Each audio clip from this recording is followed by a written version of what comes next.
on an all-new Dr. Phil. For the first time, the jury saw what the audience from Making a Murderer never did see. those closest to the murder mystery are facing off.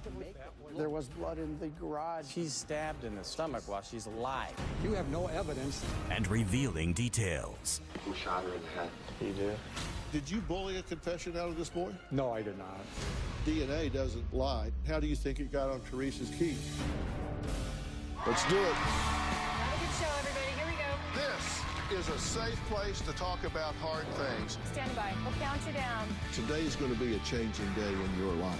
5, 4. I am not giving up on you.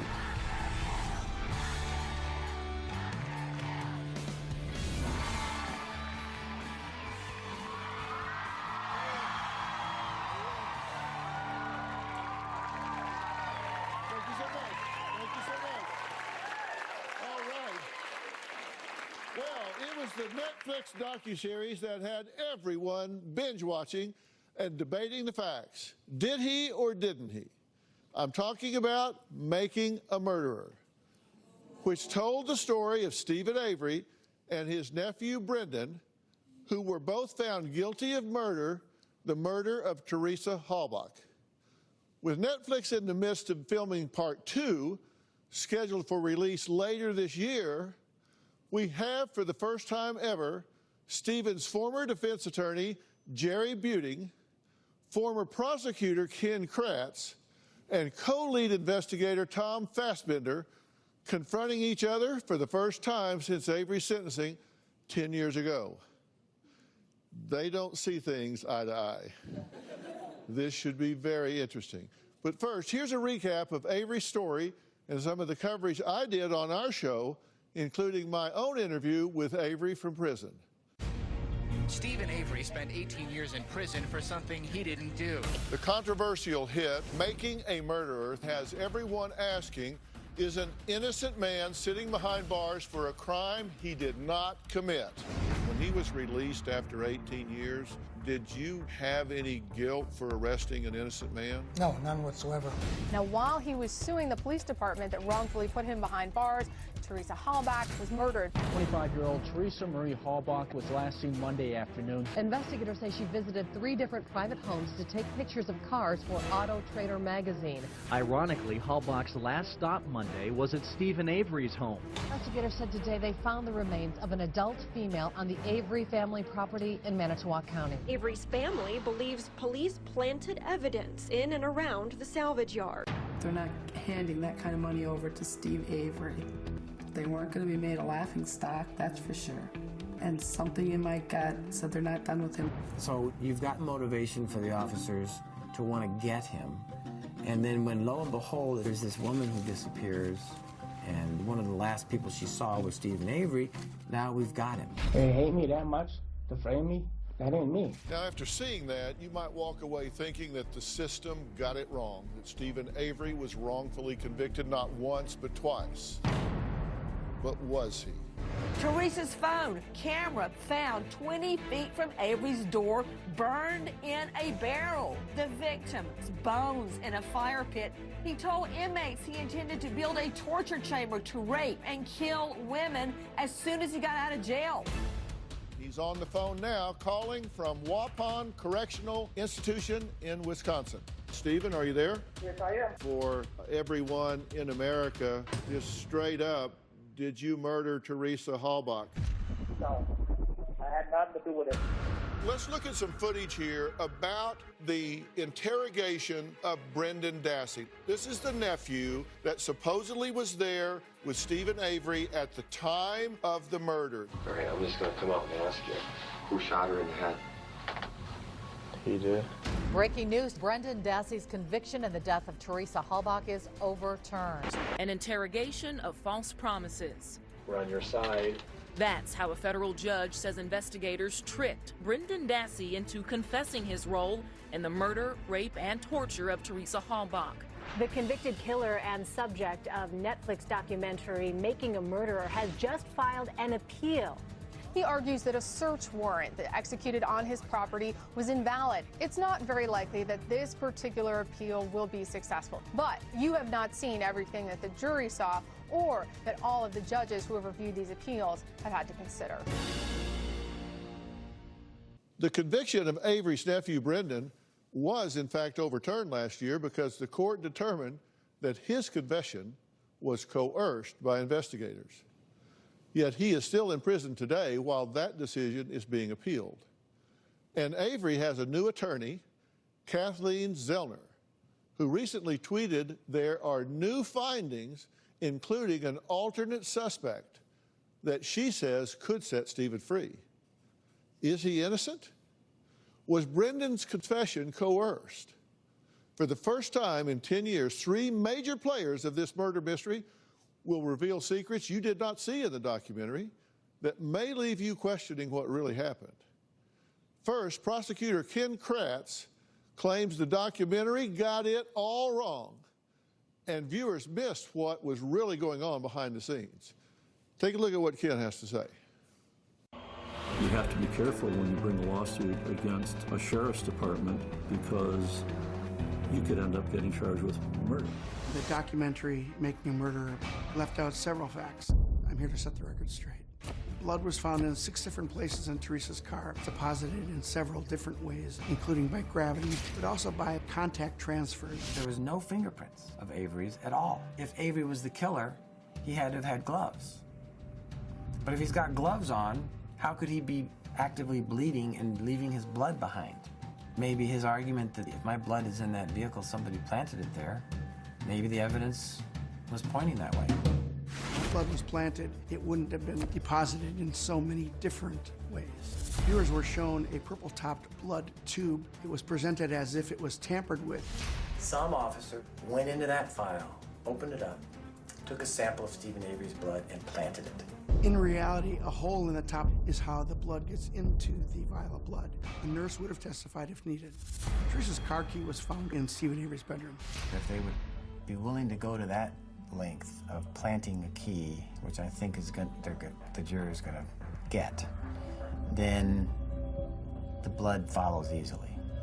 The documentary made it seem like the key was planted. They suggested that it wasn't found until the 6th or 7th search. In reality, this key was found in the first thorough search of the bedroom. Can you agree with Dr. Eisenberg's opinion that probably the area behind Mr. Avery's garage was the original burn site? No. Why not? I've been involved in cases where human remains have been burned in one location and moved to another location. Both the defense and the documentary theorized that Teresa's bones may have been burned someplace else and planted at the burn pit area. That doesn't make sense because of the frail nature of the bones. Certain editing tactics like cherry picking or omissions, it seemed as if the documentary fabricated the truth. Well, Ken says his new book, Avery, The Case Against Stephen Avery and What Making a Murderer Gets Wrong, tells you everything that the documentary didn't. This is a good read. It is an easy read. And people that have watched the documentary are going to be in a real state of conflict when they read this, don't you think? I think so. It's meant as a rebuttal to Making a Murderer. You believe, as you sit here today, that he is guilty. Absolutely. You say that he lured her onto his property. He did. He had called Auto Trader magazine that morning, asked for the same photographer to come out, but he used a different phone number. He used a different name to get her to come there. He called her twice on the way that afternoon using the star 67 feature on the phone, which blocks phone calls. And so it was pretty clear, at least to us, that this was no happenstance or no accident. Was that in the documentary? Was this in? The Oh, star absolutely 67? not. No. It's what the jury saw. The jury saw all those things, what the audience from Making a Murderer never did So see. you presented this to the jury, but the documentary didn't present it to the viewers. That's right. You also say that his statement changed, that the things he said changed across time. He was inconsistent. Sure. Originally, he told his brother that Teresa never did make it out there that day. His nephew, Bobby Dassey, the brother of Brendan Dassey, actually saw Teresa there. So he can no longer say she didn't show up. His story dramatically changes. He says then that she was there only for a couple minutes, but left unharmed. We talked about in the tape piece that his blood was found in her vehicle. Yeah. In multiple places. In 6 different places in her locked SUV. And one of the photos up here of the ignition area, that's Stephen Avery's blood that you're looking at. And Stephen Avery had a cut on his right middle finger. And you can see that as he was actively bleeding, as he turned the ignition switch, it was a perfect match there. And you say past personality with women.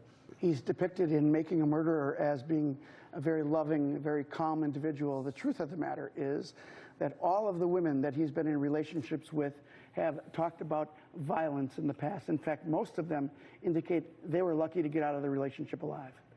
He did go to jail for a crime he didn't commit earlier, correct? That's right. And he spent how long in jail? He spent 18 years in prison for that. But the first 6 years, he was there for an endangering safety. The people who watched Making a Murderer might see that he pointed a firearm at somebody and drove her off the road. He got 6 years for that, so 6 years was legitimate. Now, coming up, the investigator who was in the interrogation room with Avery's nephew, Brendan. He says there was plenty left on the cutting room floor of that Netflix documentary. We'll meet him next.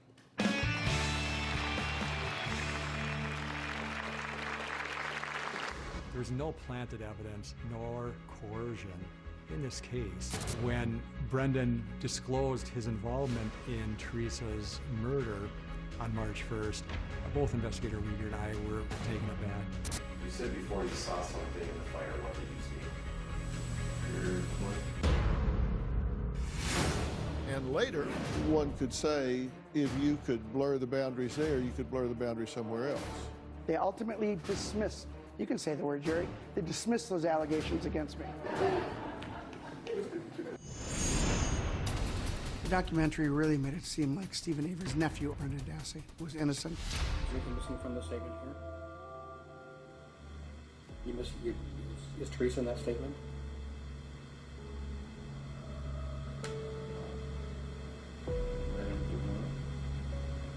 Well, that's not true.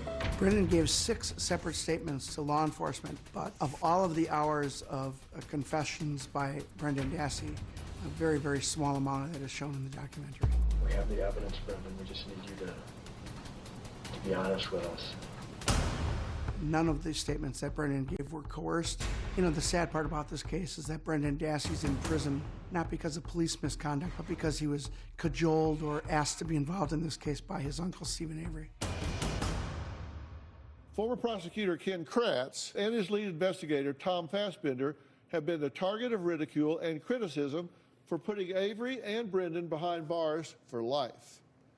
But just last August, a federal magistrate overturned the murder conviction of Brendan because he found that the boy's confession was involuntarily given and unconstitutionally coerced by Tom and his partner. Tom says, no. He says he was just doing his job. Take a look. The documentary made it appear that myself and Investigator Uyghur conducted primarily only one interview of Brendan Dassey on March 1. In reality, law enforcement did speak with Brendan Dassey 3 times prior. The first time we interviewed Brendan Dassey on November 6th, he was asked about a fire and he said there was no fire that week. Did you have that bonfire? Why not? Then on November 10th, he did admit that there was a fire and that he helped Stephen tend to the fire. Then, going on to February 27th, he admitted to seeing parts of Teresa in that fire. You said before you saw something in the fire. What did you see?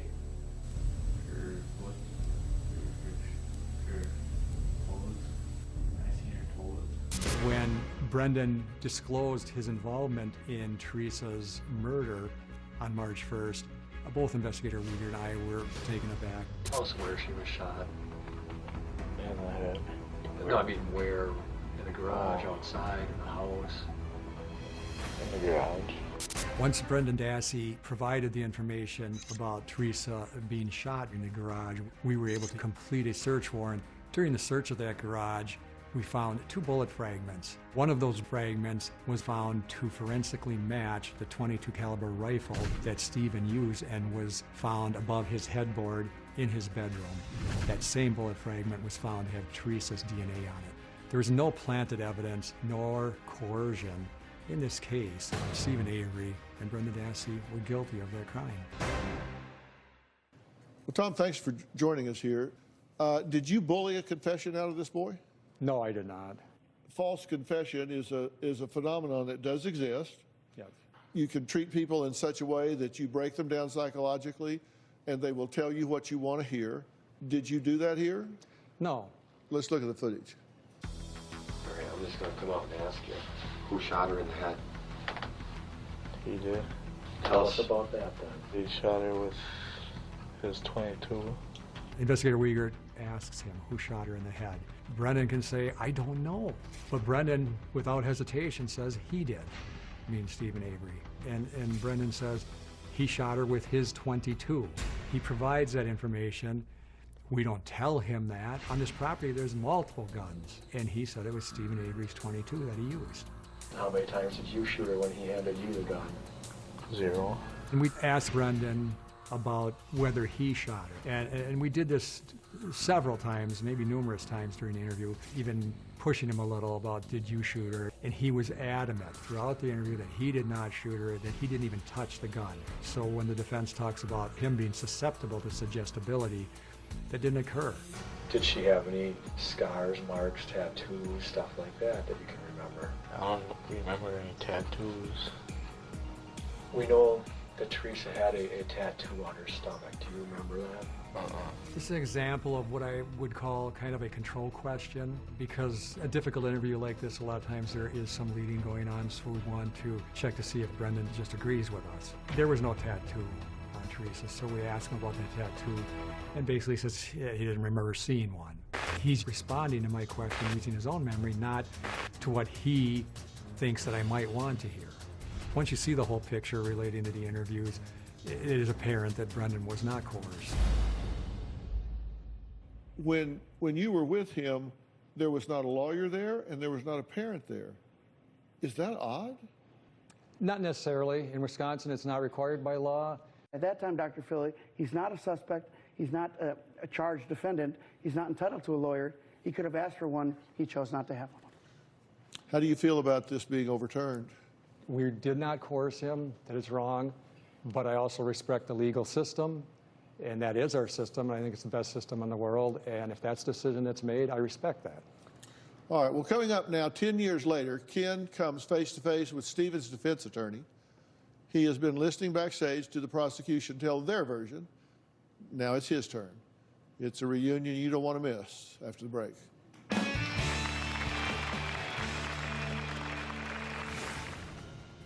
That's a spare key. It had none of her DNA on it. You want to answer the question about the fob? Who cares about the fob? The jury convicted your client partly because the fob matched the lanyard. You never hear that in Making a Murderer? I respect Jerry Buting and the defense work that he's done very much. But in his book, he does indicate that he has problems with my ethics or believes that I was simply seeking a conviction rather than seeking justice in this case. That's not true at all. I think I took great pains not to insult Jerry Buting in my book. I'm disappointed that he complained a lot about me and about my character. I think Jerry probably should have taken the high road. Jerry Buting won the hearts of viewers with his impassioned defense of Stephen Avery. And now he has a new book as well, Illusion of Justice, Inside Making a Murderer and America's Broken System. Now, Ken and Jerry haven't spoken in 10 years. We don't exchange Christmas cards. Yeah. All right. Do you think the police planted all of this evidence? That's where I think the evidence pointed. I really do.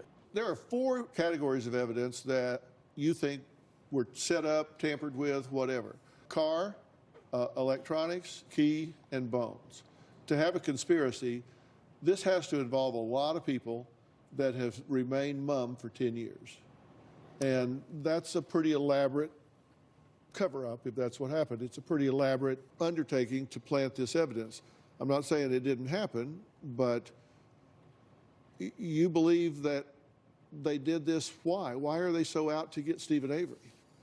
Well, he's suing them for $36 million for his wrongful conviction. And it's not just the money.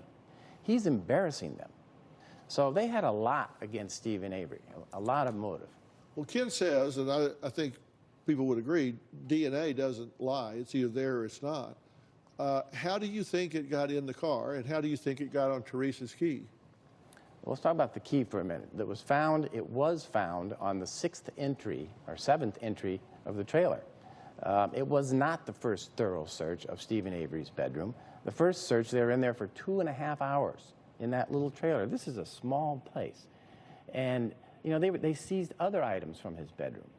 And yet they don't find this key. Now, if you look at that key, you can see there's milling marks. That's not her daily key.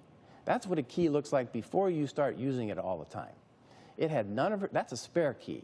It had none of her DNA on it, and all those crevices where she supposedly was handling it for 2 years that she had the car, only his DNA is found on it, and it's a very small amount of his DNA that their expert said was consistent with the amount of DNA you would get if you rubbed a toothbrush or some personal item against it. Why would he have contact with the key at all? Well, exactly. He shouldn't have had contact with the key, and he didn't have contact with the key. And what's it doing in his bedroom? On the one hand, they want to try and make Stephen Avery into this criminal mastermind who's able to clean up this huge mess in his house, finding no DNA or blood anywhere. And yet, he's stupid enough to put the key in his bedroom? Makes no sense. What do you say to that? Well, spare key, first thing that Jerry Beating doesn't tell you is there's a blue fob that's attached to that as well. The other end of that, the lanyard, is locked in her car on the other end of Stephen Avery's property. Study after study has shown when more than one person handles an object like a doorknob, a light switch, or whatever, you will get a mixture of DNA on it. And somebody who uses the key every single day, think about how many times you touch that thing. All the crevices in the key, on the handle of the key, it was swabbed all the way around. And they didn't find a bit of Teresa Halbach's DNA on that key. You want to answer the question about the fob? Who cares about the fob? The key is the jury issue. cared about the fob. The jury convicted your client primarily, or at least partly, because the fob matched the lanyard. You never hear that in Making a Murderer. You never hear it through your argument. You stood up in closing argument in the rebuttal and you said, well, maybe the key is planted. Who cares? Put it all aside, as if that doesn't matter. You know, you recognize that the key was highly suspect. The discovery of the key was highly suspect. Coming up, Jerry has 5 questions he'd like Ken and Tom to answer. We'll be right back.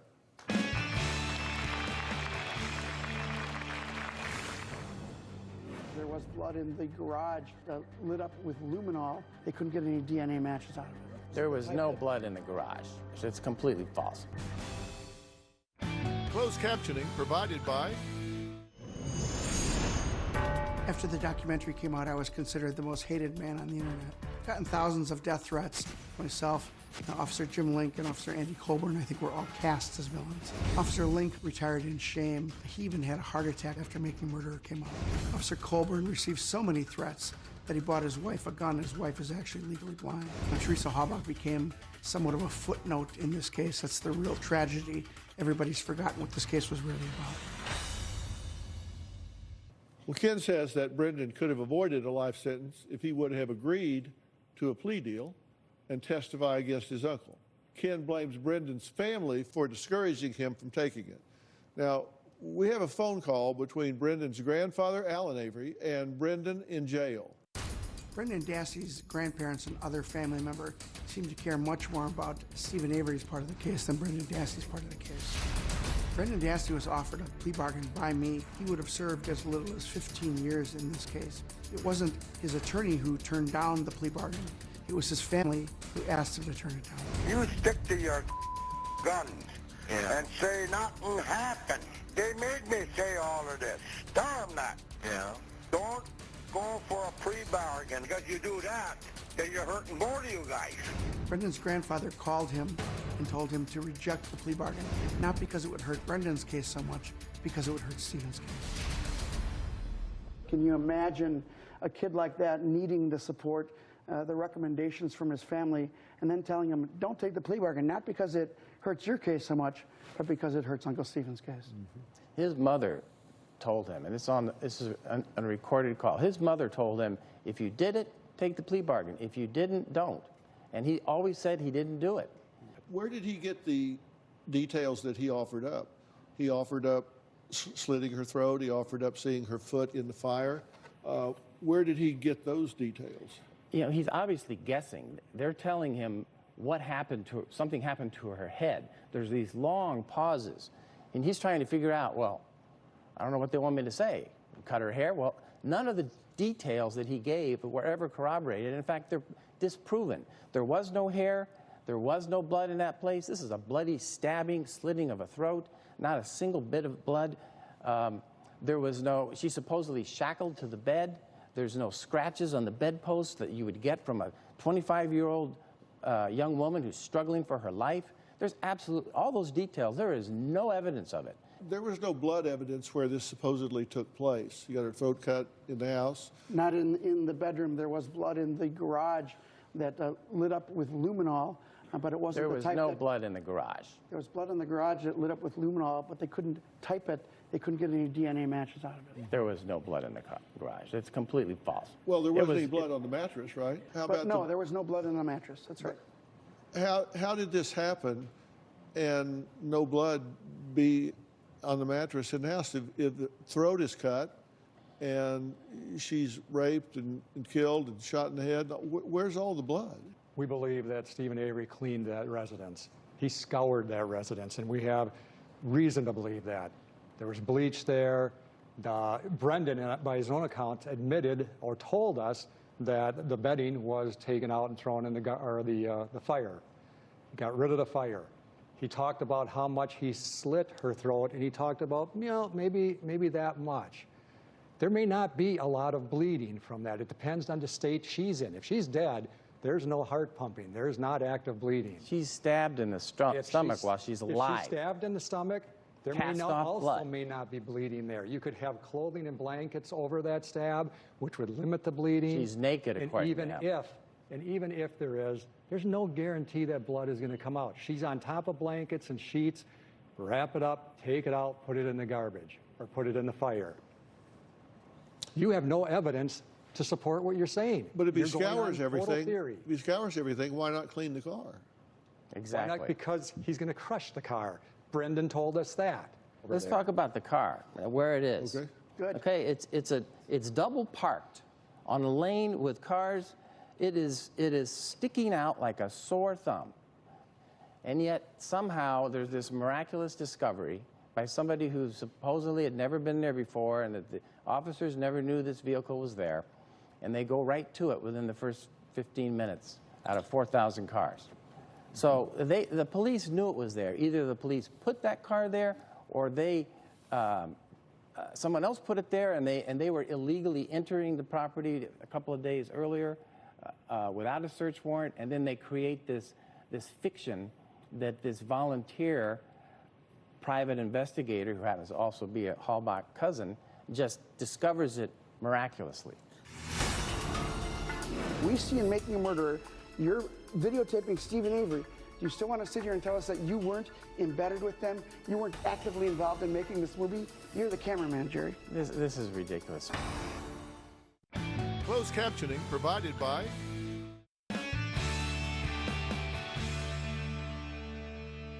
My question is, do you believe Teresa Halbach went to the Avery's place of business to take pictures of cars? Yeah, she went there. He said she went there. There's no evidence that he was inconsistent about her Did arriving. he change his statement? No, he didn't. Well, you guys say he did. Absolutely did. No, he did not. Was it a written statement? Stephen Avery, no. But he also made a call to Auto Trader where he had indicated that she never showed up the day. We've got to reschedule this. No evidence of that. Absolutely no evidence. Why would you call Auto Trader and say that she was never there? It's completely false. They had all the phone records. There was no phone call to Auto Trader saying she didn't show up. Well, good thing the jury got to hear both sides, And Jerry. let's talk about this so-called luring her to the property. She knew where she was going. She'd been there 5 times at least before. Ken has talked about this story that she somehow, or that he comes to the door in a towel, and that it freaked her out. And, you know, that story came out from one of her colleagues who said that we were talking about, you know, what kind of weird things have you seen? And they were laughing and joking about it. She wasn't afraid. There's not one single colleague of hers who ever said that she was afraid to come out to that property. Do you think this documentary was biased? You know, there is a bias, and everyone has a bias. And I think it probably seems more defense-oriented because we agreed to cooperate. And so there's behind-the-scenes taping of us and some interviews. Your involvement, you claim, was hardly anything, but during the deliberation process, you snuck a camera. That's completely false. Their camera, let me finish, please. No, their camera in there, we see in Making a Murderer, you're videotaping Stephen Avery. You're filming them because they wouldn't. Do you still want to sit here and tell us that you weren't embedded with them? You weren't actively involved in making this movie? You're the cameraman, Jerry. This is ridiculous. You chose not to participate, and now you want to object and say that it's biased. You know, when it comes to the major pieces of evidence that we fought over, that we argued in our closing arguments, the blood, the bones, the vehicle, the key, they covered both sides. Do you think he has received a fair trial? No, I don't. I really don't. And I think he never had a right to have a fair trial after Ken Kratz goes on live television and pollutes the entire jury pool from the state of Wisconsin, telling this fabricated story about this bloody rape, torture, and murder and mutilation of her body when there was no physical evidence that supported it ever.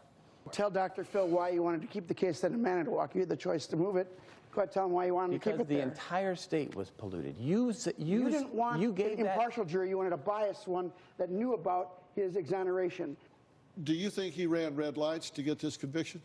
Absolutely. Did you move for sanctions? Did you call him on the carpet for this in front of the judge?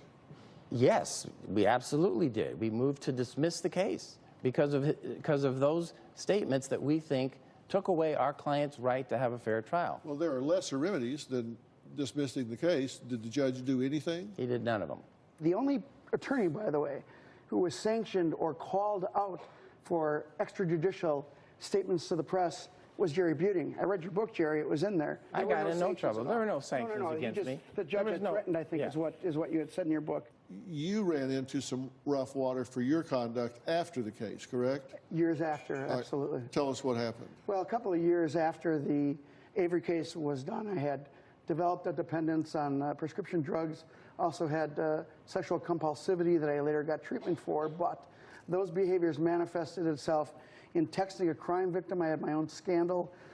This was in Making a Murderer, was something I absolutely like to talk about because I'm very proud of my recovery journey and the things that have happened since that. I felt, however, it was unfair because it was several years after the trial itself to put into the documentary to suggest that somehow that related to the Avery case. It certainly did not. One could say if you could blur the boundaries there, you could blur the boundaries somewhere else. Right. I understand that. Absolutely. I get that.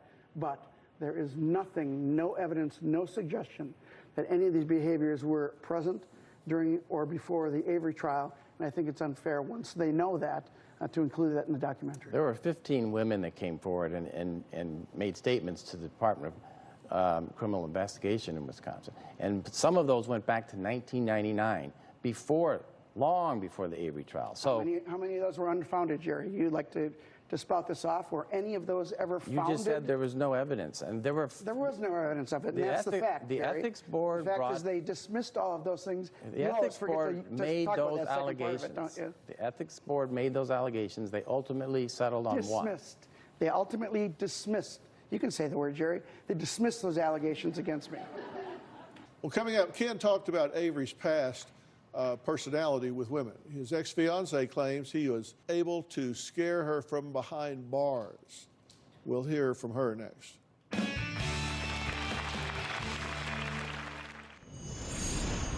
One of the things that the documentary does is show Stephen Avery to be a lovable person, but he had burned a cat alive. When the cat jumped off the fire, Stephen Avery grabbed the cat, put more fuel on it, and put it back into the fire. In prison, Stephen Avery wrote very, very violent letters to his soon-to-be ex-wife threatening to kill her. But while in prison, Stephen even has gotten a new fiancée because of how he was portrayed in Making a Murderer. In reality, Stephen Avery is a very dangerous individual. His fiancée, Lynn, was on our show last October where she got to hear from Stephen's first wife, Jody. Take a look. Stephen Avery became engaged to this beautiful, statuesque blonde. I watched the documentary and I concluded that he was set up. I was in the middle of a divorce and I wrote a letter that night. A couple of weeks later, he wrote me back. What was your reaction when you got the letter? I was speechless. When I first saw him, he looks like the sweetest little teddy bear I've ever seen in my life. Within the first month, he was telling me he knew that he wanted me to be his wife. My ex-husband was a police officer, and now I'm seeing a convicted murderer in a prison. I've been with a cop, I'm gonna go with a criminal. Yeah. He's on the phone now, calling from Waupun Correctional Institution in Wisconsin. Stephen, are you there? Yes, I am. Oh my God. So why do you want to marry Lynn? Because I'm in love with her. When do you want the wedding to be? Will you do it behind bars? Well, I kind of want to wait until I'm out, so I'll be right around the corner. Your ex-fiancee, Jody, was saying that you were abusive to her and that she was scared for her life. He threatened to kill me and my family and a friend of mine. I ate 2 boxes of rat poison just so I could go to the hospital and get away from him. He's like Dr. Jekyll and Mr. Hyde. What do you say about her saying that she had to eat rat poison to get away from you? That says it all in Well, a nutshell. That's all false information. So Lynn has nothing to worry about as far as you being abusive or violent with her, correct? Oh, yeah, that's 100% correct. One of the things that he would like to do is to get out and for the two of you to just go off into the woods to live alone. Would you feel comfortable doing that? No. Thank you. You have to understand that giving everything that surrounds this is a high-risk candidate. If you say there is 0 chance that he's guilty of this crime, you are naive. Well, we reached out to Lynn for an update, and she gave us this statement. After appearing on the Dr. Phil show last year, I received threatening calls and letters from Stephen Avery. I blocked calls from Mr. Avery and had to ask the correctional institution to issue a no-contact order to prevent any further communication or contact from Mr. Avery. The threatening letters were so graphic and evil that I no longer believed Mr. Avery was innocent of the crimes he was convicted of, so I ended the relationship October 1st, 2016. I have taken many measures to ensure my safety and the safety of my family by alerting law enforcement and reporting the threats to the authorities. What do you say about that? Yeah, I can't comment about some woman who has never met anybody, who writes to him in prison and decides she wants to marry him. She's got some issues of her own. It's simply false that he has this long history of women that he's been abusive to. You saw these letters that he wrote to his ex-wife where he's very angry. But that's because he's gone through a divorce and she's then said, I'm not going to bring your children to visit you. Imagine this guy, he's in prison wrongly convicted, and she's now refusing to take the kids there. Of course he's angry. Closed captioning provided by... You can look for part 2 of Netflix Making a Murderer sometime later this year. Will you participate in this? I don't know what they're going to do with season 2. That's up to them. I have no inside information. I do know what's going to happen in season 2. I don't plan to participate. Let me ask you this. If he gets a new trial, do you feel like now, with everything that's out, that you could get a not guilty verdict? Are you talking about Brendan or Stephen? Stephen. Well, he has a new lawyer now. His new lawyer is working on trying to develop newly discovered evidence. He's going to need something like that, whether it's new scientific evidence that she's trying to test on the physical evidence, or whether it's fact witnesses who come forward and say they have additional information. Do you I don't think know. you could get a not guilty verdict? I'm hoping she can, yes. If he gets another trial, it's going to be because there's additional evidence that's also presented. And you acknowledge that there is a possibility that he did this. Well, I'm not God. None of us are God that were there and saw it. All I know is I've done this for 35 years. I've looked at the evidence in this case and looked at evidence in other cases. And I'm not at all convinced that they proved their case beyond a reasonable doubt. From my viewpoint, Stephen Avery is innocent. There was no motive for him to commit this crime. The evidence didn't add up. It's too suspicious, and all of that. But I can't say for certainty. Nobody can. Well, 11 years later, you won't even talk about the blood in the vehicle. Why would we think that you thought he was innocent? I want to thank my guests, Tom, Ken, and Jerry. Ken's book, Avery, The Case Against Stephen Avery and What Making a Murderer Gets Wrong. Jerry's book, Illusion of Justice, Inside Making a Murderer and America's Broken System. And everyone in the audience today is going to go home with a copy of both books. Okay? The books are available everywhere, so pick it up and read it. They are both very well done. For more information on today's show, log on to drphil.com. Tell us what you think on Facebook and Twitter. Thanks so much.